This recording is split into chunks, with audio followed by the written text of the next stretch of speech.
We have been engaged in a little activity that we've called projecting the projections, where we've taken our guesses as to what the win total projections would be. Some of these have given me projectile. I mean, it's been terrible.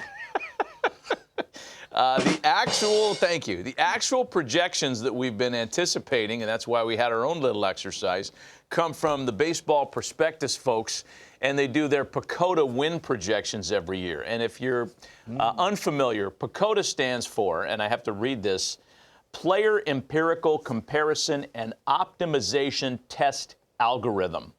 And it spells out PECOTA, right? That's what it is. Okay, yeah. So it has nothing to do with former Royal Bill PECOTA. It just happens to have fallen right along with his name.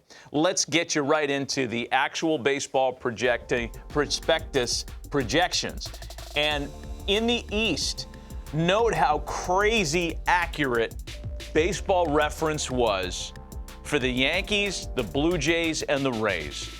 They were off by a total of 2 games for the entire season between 3 teams. I mean, it is amazing how accurate but you can do that. No, you can't. The challenge is Baltimore down there and Baltimore. And Boston. And I want to make sure I clarify. It's Baseball Prospectus that comes up with PECOTA, not Baseball Reference. I misspoke there. It's a prospectus, folks. So, yeah, they were off a little bit with Baltimore and Boston, but so was everybody else.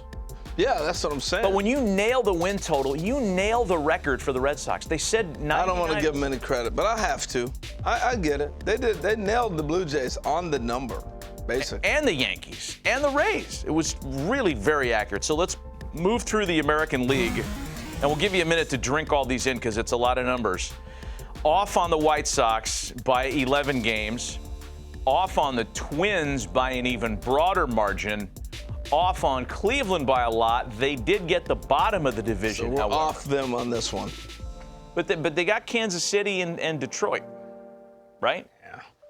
All right. So, and what they think about this division this year is that Minnesota and Cleveland are both 88-win teams. Are you surprised that Baseball Prospectus has the Sox as a 78-win team this year? They've got them sub 500. Yeah, no, that's not a good pick.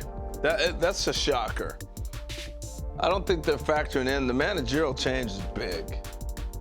I think that's going to be big. I think also just the youth, the guy, they were hurt, they were beat up. They were beat up.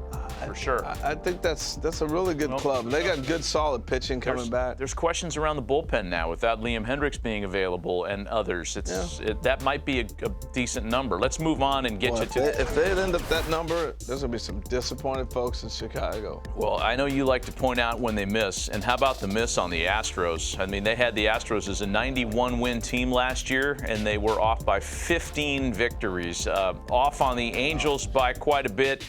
Off on Seattle by 7 wins.